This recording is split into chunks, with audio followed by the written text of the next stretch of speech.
A figura do palhaço sempre foi atrelada à comédia, alegria, enfim, ao entretenimento para as pessoas que guardam bons momentos com esse personagem. Palhaços como o Bozo e o Ronald explodiram em popularidade e alcançaram projeção mundial, trazendo alegria para o seu público. Mas nem tudo são flores. Em algum momento da história, começou a existir a associação do palhaço com o mal. Nos filmes como It, A Coisa, Coringa do Batman, retratam uma versão sombria e maléfica do palhaço. E na vida real, existia um homem chamado John Wayne Gacy, que em uma de suas personalidades existia um palhaço amigável. E em outra, existiam os assassinos em série mais infames da história. John Wayne Gacy nasceu em 17 de março de 1942, na cidade de Chicago, Illinois, nos Estados Unidos.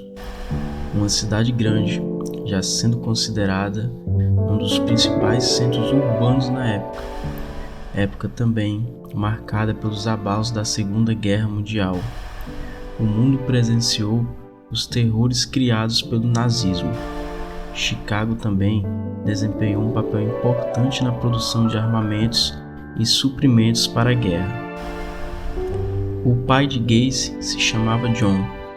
Ele era mecânico de carros e veterano da Primeira Guerra Mundial.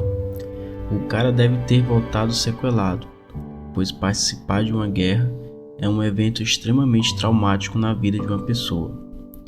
John se tornou alcoólatra e ainda era violento com a sua família. Rotineiramente, agredia seus filhos e esposa. John era muito exigente com seus filhos.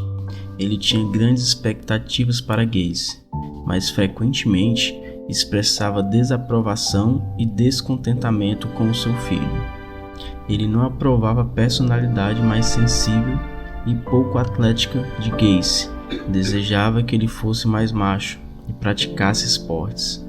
Gacy era espancado por qualquer situação. Certa vez, seu pai o acertou com um cabo de vassoura que o deixou inconsciente. Apesar das frequentes surras dadas pelo seu pai, mesmo na adolescência, Gacy nunca revidou, apenas se defendia dos golpes. Mesmo tendo um relacionamento difícil com seu pai, Gacy sempre quis ter a aprovação dele, superar as expectativas e trazer orgulho para ele, mas nunca conseguiu. Seu pai morreu devido aos problemas de saúde ocasionados pelo alcoolismo. A morte de seu pai o afetou profundamente, e mesmo depois da prisão, já no fim de sua vida, Gacy ainda comentava sobre seu pai. Dizia que apesar de tudo, nunca o odiou. Ao contrário do relacionamento com seu pai, com sua mãe a relação era mais próxima e mais afetuosa.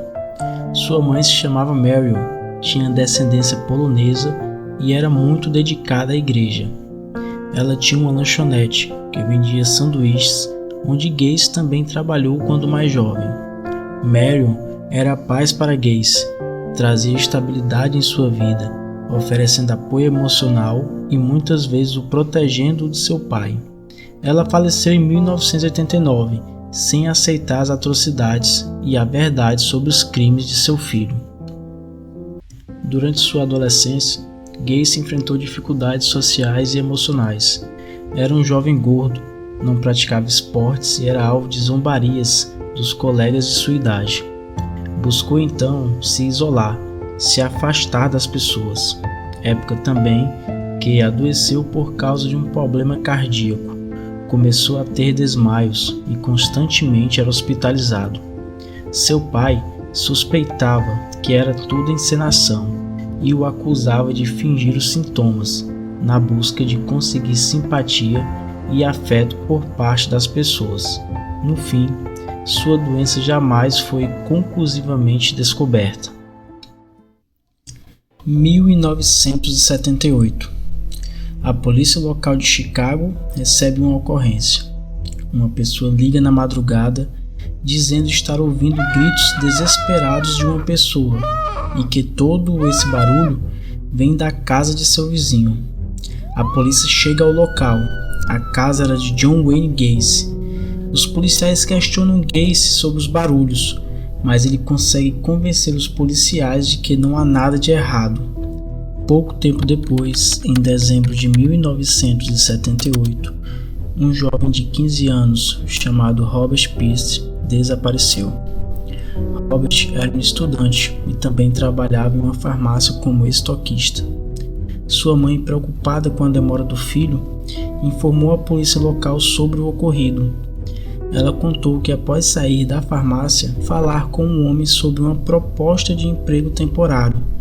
A polícia investigou e logo chegou ao dono da empreiteira, que era o John Wayne Gacy.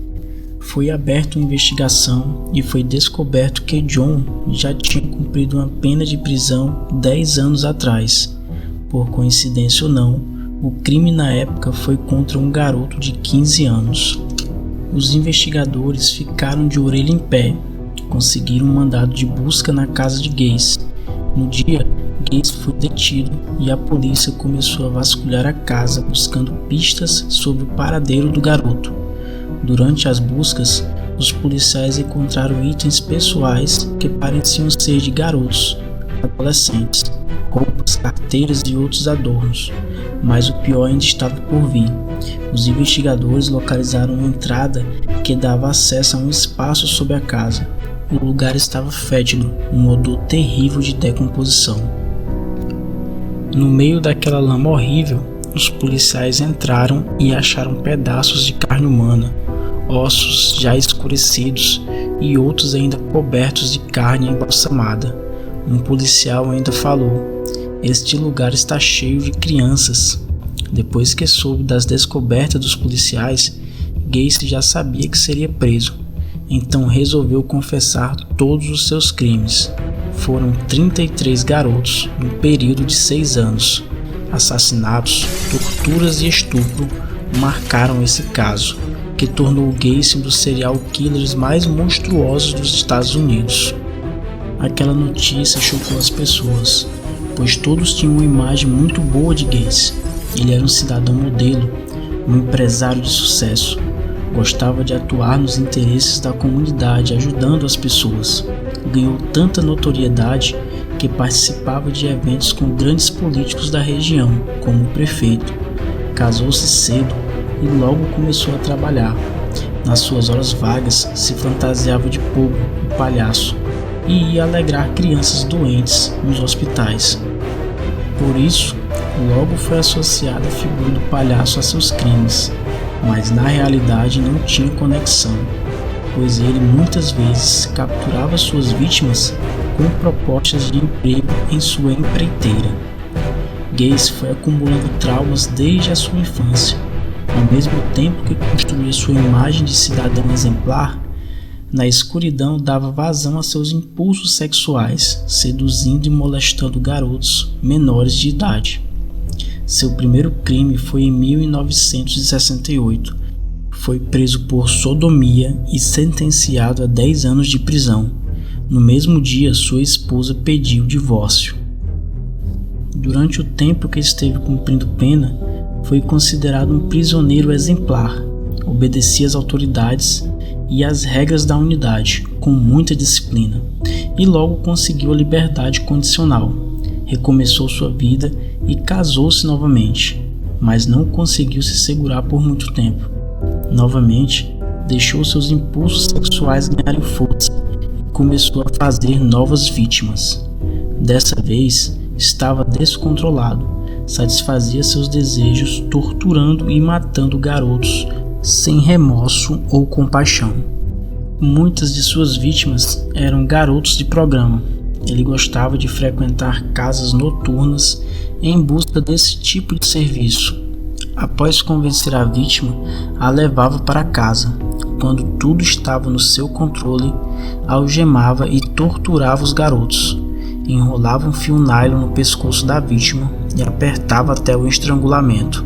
Vendo a vítima morrer na sua frente, conseguia alcançar o ápice do prazer sexual.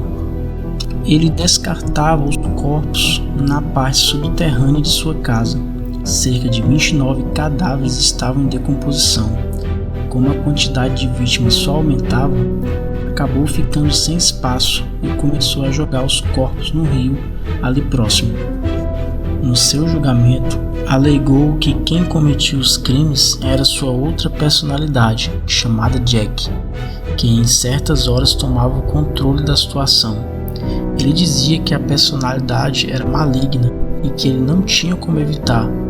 O júri não aceitou sua alegação de insanidade mental e ele foi sentenciado à morte. Em 1994, foi executado por injeção letal. Suas últimas palavras foram "Kiss my ass".